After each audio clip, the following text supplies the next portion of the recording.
Kakak Resti mau nanya, siapa di sini yang sudah sarapan?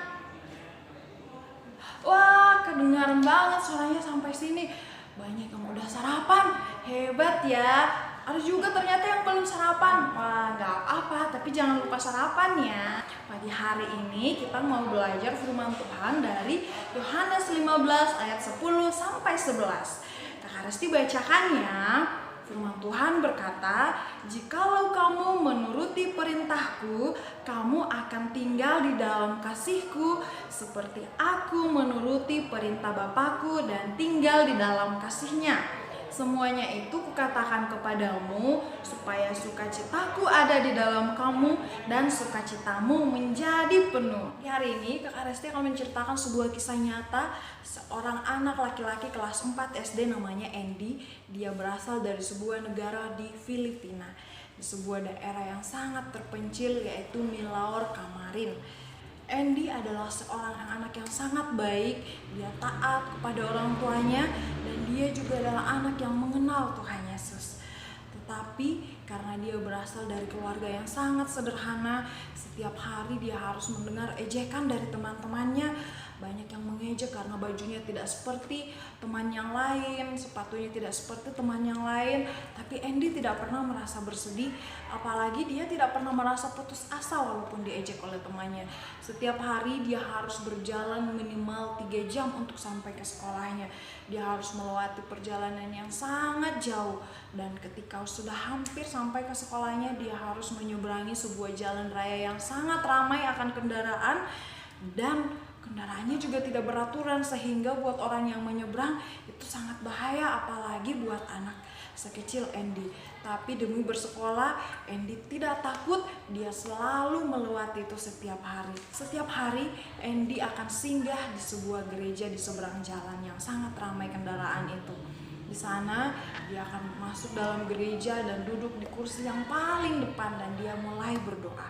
Suatu hari Bapak Pendeta di gereja itu memperhatikan, wah, Andy ini adalah anak yang rajin, setiap hari dia datang ke sini. Akhirnya pendeta itu bertanya kepada Andy, "Andy, harusnya kamu tidak boleh terlalu sering menyeberang jalan seorang diri karena itu sangat bahaya.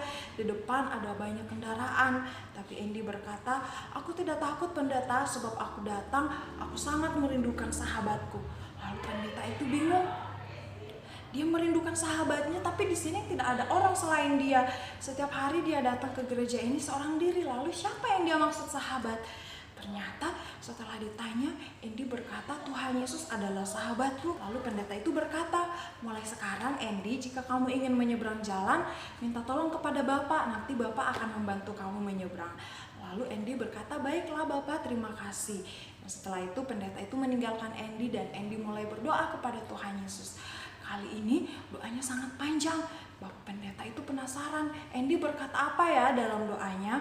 Ternyata setelah didengarkan, Andy berdoa, "Tuhan Yesus, terima kasih, hari ini Andy sudah pulang sekolah. Tadi sebenarnya Andy malu datang ke sini karena Andy di sekolah setelah ulangan mendapat nilai yang jelek. Di antara semua teman-teman, Andy mendapat nilai yang paling jelek. Tapi Andy nggak sedih kok, karena Andy sudah berjuang, sudah belajar, dan Andy nggak menyontek. Tapi Tuhan Yesus tahu nggak kenapa Andy akhirnya tidak mendapat nilai maksimal seperti yang Andy harapkan. Di rumah itu nggak ada listrik, nggak ada lampu, dan Andy harus belajar di sore hari dan di siang hari. Ketika sudah malam, Andy nggak bisa membuka buku lagi, dan setelah itu karena sudah malam, Andy harus istirahat. Pagi-pagi sekali Andy harus bangun lagi untuk berangkat ke sekolah. Jadi Andy gak punya kesempatan untuk belajar.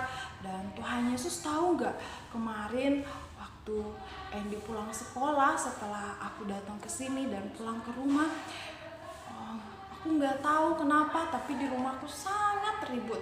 Ternyata mama dan papa aku lagi bertengkar. Anehnya mama aku langsung mengambil kayu dan memukulku. Tuhan Yesus lihat tidak banyak sekali bekas pukulan mama di kaki aku, tapi aku nggak marah kok Tuhan. Kemarin sebenarnya aku menangis, tapi aku menangis bukan karena aku dipukul, tapi karena sakit. Tapi sekarang aku udah nggak marah lagi. Jangan marah kepada mama ya Tuhan Yesus. Oke Tuhan Yesus, sekarang aku mau pulang ke rumahku. Aku mau melanjutkan perjalananku. Sampai jumpa lagi ya Tuhan Yesus. Nah, itu kata Andi kepada Tuhan Yesus. Adik-adik, dari cerita ini kita belajar tentang bagaimana anak Tuhan, anak yang hidup di dalam Tuhan pasti selalu mengalami sukacita. Walaupun tidak memiliki banyak teman, tidak memiliki keluarga yang kaya, orang-orang bisa menjauhi kita, tetapi Tuhan Yesus bersama dengan kita.